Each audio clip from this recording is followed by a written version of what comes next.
Samantala, yung well-coached Dragons naman po are looking good going into the quarter. Ito, malalaman natin ngayon if the well-coached Dragons can finish off their opponent this time. Yung nga nagiging problema ng well-coached in their past few losses, yung endgame. Etong Pure Foods James Yap trying to infuse some life in the Giants, scoring 10 of his 15 points in that third quarter, but it has been the Rob Wainwright show keeping the Dragons' heads above water amidst that furious rally ng Giants. Peter Jun Simon, atras, turns around, help defense by J.R. Reyes. Nakuyog sa pagkakataong yun itong si PJ Simon, and Pure Foods will have only 8 seconds remaining on their shot clock on this opening play or opening drive of the final quarter. And they're starting this fourth quarter with James Yap on the bench. Here's Roger Yap, siya yung susugod. Roger Yap, natapikan ng bola. But I think Yap got the fishing foul from Marquise Gaines. That is his third personal foul ngayon ni Marquise Gaines. Roger Yap, who has 8 points in this game but went scoreless in the third quarter, can open up the scoring for the Giants here in the fourth. Importante talaga maging good ang start dito ng Pure Foods sa fourth quarter, pero ito na naman yung problema nila sa free throws. Patuloy pa rin para sa Pure Foods as you take a look at Kirby Raimundo checking in. A split from the line para dito kay Roger Yap. And more backcourt pressure being applied by the Pure Foods TJ Giants. Froilan Bagyon getting extended minutes, mga kaibigan, in this ball game, and he just throws the basketball away. J.R. Reyes complaining na may kumapit daw sa kanyang shorts kaya hindi niya natalunan yung alley-oop pass sana ni Bagyon, but play action continues. Kirby kicks it out. Roger Yap goes inside to Ralimi. Nice pick move. Oh, everything but the basket para kay Reda Ralimi. Pero yung spin Richard off-beat no? Pakabilang way niya dinala. He was moving to the left, then spun to the right in a given split second, splitting that double team at sabi mo nga everything but the basket para kay Ralimi. Ito na naman, Ralimi with an offensive rebound and a hook shot. Reda Ralimi really very aggressive here in the fourth. At nakaano pa ang Pure Foods TJ Giants, and this is a serious run by the Pure Foods TJ Giants. And the entire coaching staff of Pure Foods up on their feet, egging on their team to continue with the aggressiveness on defense. Ano mo, nawala dito sa well-coached Dragons yung transition offense nila, no? Yung mga fast-breaking plays. They were very successful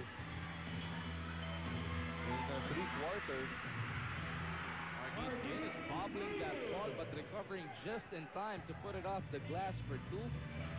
18 points para dito kay Gaines. Here's Kirby Raimundo, top of the key. Tumira ng tres and he nails it. Natitira siya ni J.R. Reyes and he nails a PM3. Pangalawang tres na yan para kay Kirby sa ballgame na ito. He is breaking out of the shooting slump. He's got 14 big points. Well, coach, feeling the pressure right now as you take a look at Joe Devance checking in.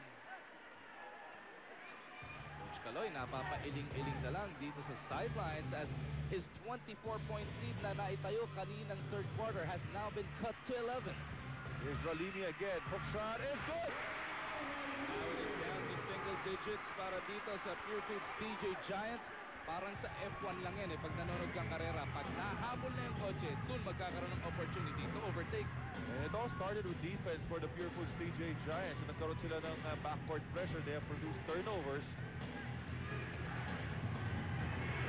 Ito si Bagyon from the outside, and he shoots a TM press. A big game here for Froilan Bagyon.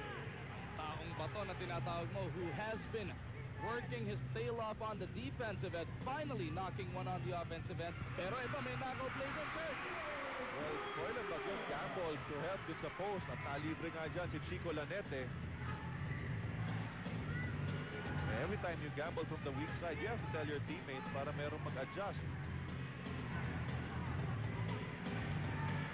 Froilan Bagyon, sumugod sa loob, kicks it out, Santi for Turi.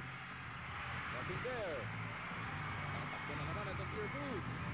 Down by 10. Roger Yap tumire, diretso, wala yung kanyang layup. Counter fast break para sa Wellcoat. Bagyon, inside. Marcus Gaines, a couple of fakes. Gaines bumihit. Yun. May sumabit.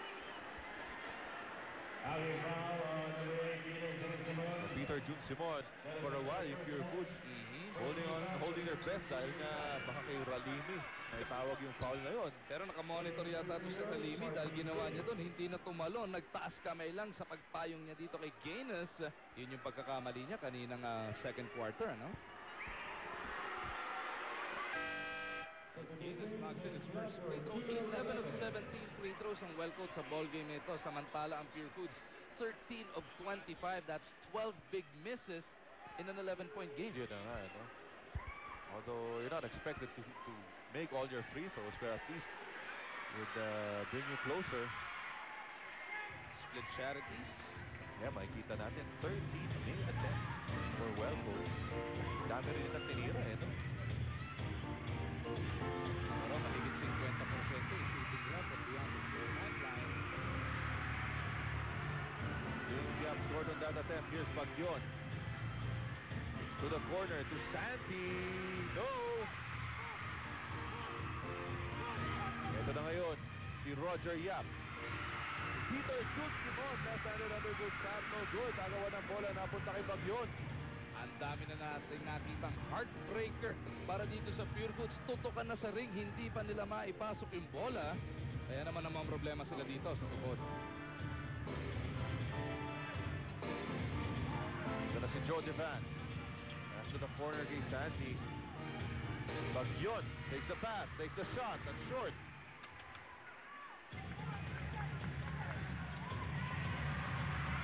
Inside they go to Ralimi. He turns around and he's hammered by Joe Devance.